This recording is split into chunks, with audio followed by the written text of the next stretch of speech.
એના બે પગના વચ્ચે એમાં કોઈ વાસણ રાખેલું હોય છે, બરોબર છે ને? કોઈ વાસણ હોય છે, એ વાસણમાં એ દૂધ હોય છે, કાઢે છે, બરોબર? પણ ત્યારે જ્યારે આજુબાજુ જોઈએ છે, પણ તે વચમાં તે પણ જોઈએ છે કે દૂધ બરાબર પડી રહ્યું કે નહીં, બરોબર છે? તો પછી તમે રીતે આવવો જોઈએ ને.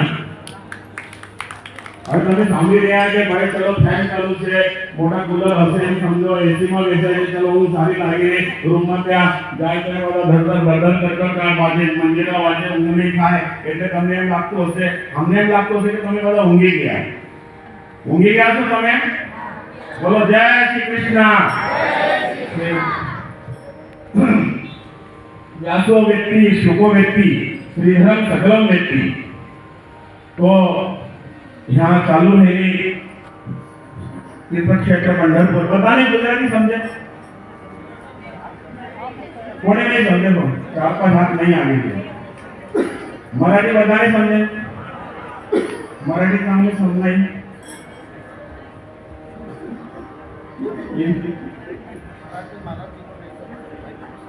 चलो ठीक है. यहाँ पंढरपुर में ये इसे मोक्ष नगरी कहते हैं, मोक्ष धाम कहते हैं. यहाँ आदमी का अंतिम श्वास जो आ जाए तो ऐसा समझ लो कि उसको बीच में के रास्ते तक कट हो जाते हैं, डायरेक्ट बाईपास चले जाता है. यहाँ मोक्ष नगरी. तो ये मोक्ष नगरी में आप सभी का कई सौभाग्य है कि यहाँ आपको कथा तो ठीक है, कथा तो माध्यम है. ये 7 दिन की ये जो कथा ये तो माध्यम है, लेकिन यहाँ रुकने मिला ये भी बहुत बहुत पुण्य की बात है. जब पुण्य बहुत बड़ा हो जाता है तब ऐसे समय ऐसी घड़ी आती है, नहीं तो नहीं आती. मराठी में संत महात्माओं ने लिखा है कि पुण्य फळले बहुता दिवसा, भाग्य उदयाचा ठसा, झालो सन्मुख तो कैसा, संत चरण पावलो. ये सब होता है जब आदमी यहाँ संत के सानिध्य में आता है. और संत के सानिध्य में आता है तो आपको भी पता होगा, गुरु जी भी बताते हैं, व्यास जी महाराज जी. और सबसे बड़ी बात, अभी हम जब गाड़ी में आए, हमको बैंक लेने आए, तो मैंने पूछा कि गाड़ी किसकी है? बोले गुरु जी की है. बोले राजस्थान वासी है वो. फिर ड्राइवर को पूछा आप चलाने वाले तो साथी? बोले मैं कर्नाटक का हूँ. बोले बैंक जी महाराष्ट्र के, मैं गुजरात का. फिर एक गाड़ी में कितने लोग ऐसे बैठ गए. फिर एक चर्चा की थोड़ी सी ऐसी हंसी की बात है. बहन जी बोले कि सब खिचड़ी. अरे खिचड़ी नहीं हो रही है, तो समन्वय हो रहा है सब राज्यों का. तो आपको पता है कि संत के सानिध्य में जो आ जाए तो क्या कहते हैं, एक घड़ी आधी में पुनिया. बरोबर है ना? आगे सब मालूम है ना आपको. फिर एक क्षण जो उनके सानिध्य में अपन आ जाए तो फिर यहाँ अपना उद्धार हो जाता है. मैं ज्यादा बताऊं और आपका गुरु जी का समय में अतिक्रमण कर रहा हूं मैं. ये मकान जो गुरु जी ने 7 दिन के लिए आपके लिए लिया है, ये जगह, और उसमें मैं आके मेरी दुकान मार दूं तो कोई ठीक बात नहीं है. लेकिन तो भी मैं कहूंगा कि भागवत जी की कथा जो सुननी हो तो अभी जो मैंने पहले आपको बताया कि व्यासो व्यक्ति शुको व्यक्ति श्रीधरम सकलम व्यक्ति. श्रीधर नाम का एक भक्त था, वो भी कथा सुन रहा था. तो कथा जो कैसी सुननी चाहिए तो वो बताता है कि कथा अपने को जो सुननी है तो पहले अपना पूरा ये जो माइंड है ना, अपना दिमाग जो है इसको पूरा फॉर्मेट करके यहाँ बैठना है. पूरा डिरेक्ट मार के यहाँ तो बैठेंगे तो ही कथा सुनने अच्छी तरह आपने समझ पाएगी. कैसी? तो फिर ये जो श्रीधर नाम का जो ये भक्त था, ये बाजार में उसके माता जी ने उसको कहा कि जा बाजार में जाओ तेल लेके आ. वो तेल लेने बाजार में गया.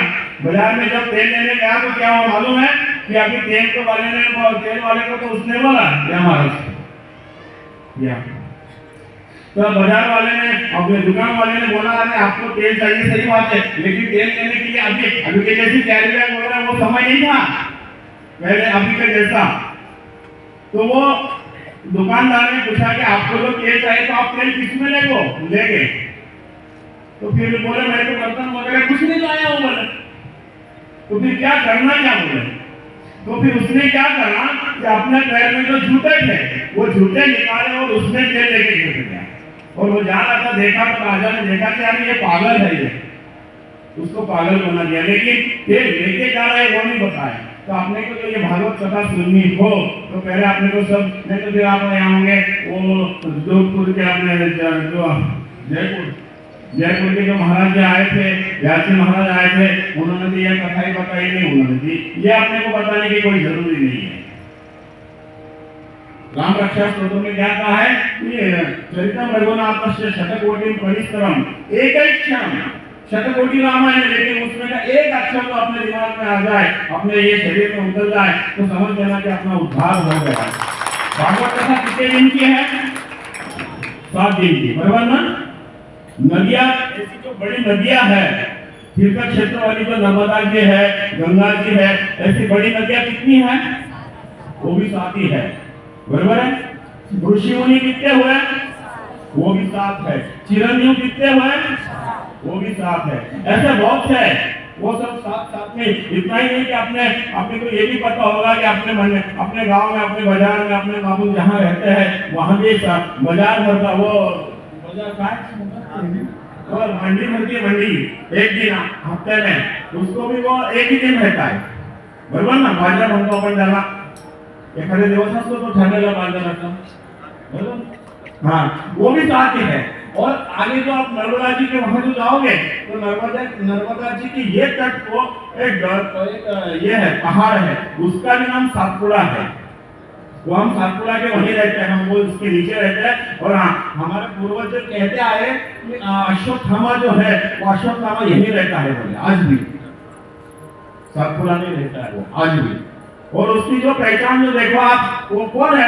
अभी अपन जो जब नर्मदा परिक्रमा ये जो भगत लोग कहते हैं करते हैं तब तो पता चलता कि अश्वत्थामा कौन है। आप रास्ता जो भूल गए, ऐसा भूल गए, कहीं जंगल में फंस गए तो फिर आप थोड़ा डर जाते हैं कि अभी रास्ता कहाँ मिलेगा।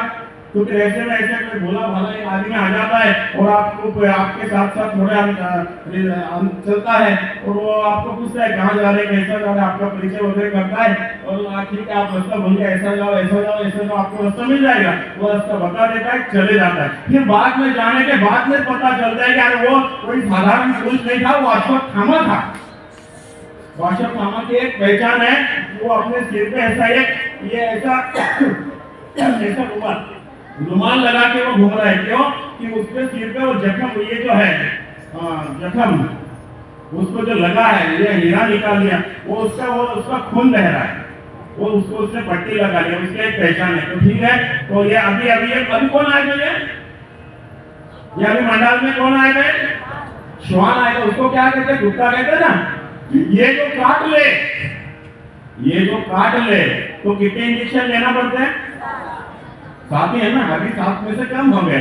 ये 7 ही क्यों है? कि ये 7 दिन के एक आपको इंजेक्शन है। ये एक इंजेक्शन आपको पूरे जैसे गुटखा काटने के बाद में जो विष उतारा जाता है, वो उतारने के लिए 7 दिन के ऐसे ये कोर्स है। तो ये भागवत जी की कथा अपन पूरे फ्री माइंड से सुन लो तो भागवत जी की कथा अपने को पूरे समझ जाएगी।